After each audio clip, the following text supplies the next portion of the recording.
chest pain, which is caused by severe narrowing of the oxygen tube, aka the coronary arteries.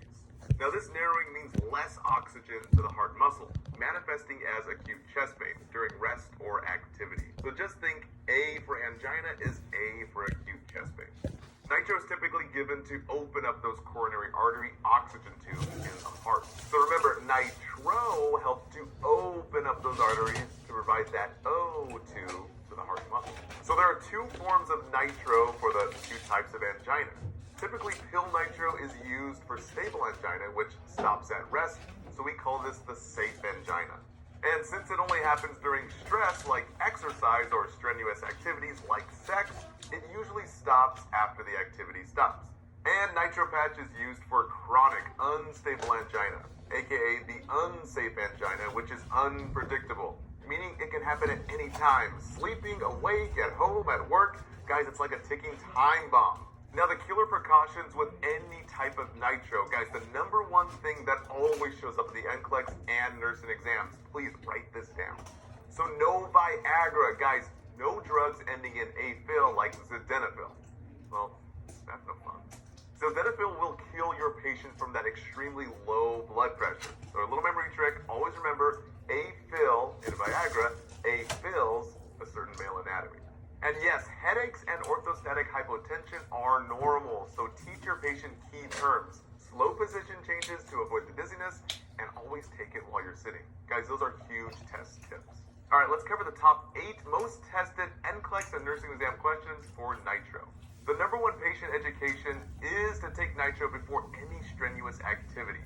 Always the main goal is to have no chest pain during, keyword here, daily activities, like combing hair or even fixing the hair, getting dressed, doing your makeup, and even making the bed. Big NCLEX favorites right there. Now, in general, for nitro administration, big NCLEX key terms are to call 911 if there's still pain 5 minutes after the first dose. Guys, not the third dose, 5 minutes after the first dose.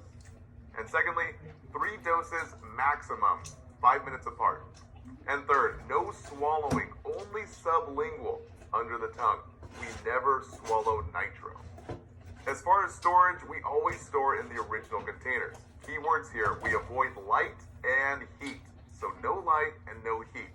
So never in a pill box, never in a car, no plastic bags or pockets. Yes, the purse is okay, and we're replacing every 6 months.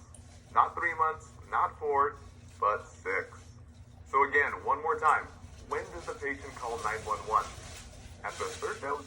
No, guys, after the first dose, but only if they have pain. That's a big but right there.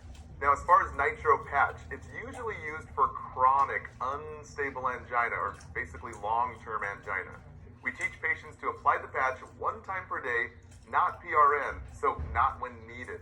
And guys, 1 patch at a time, no doubling up.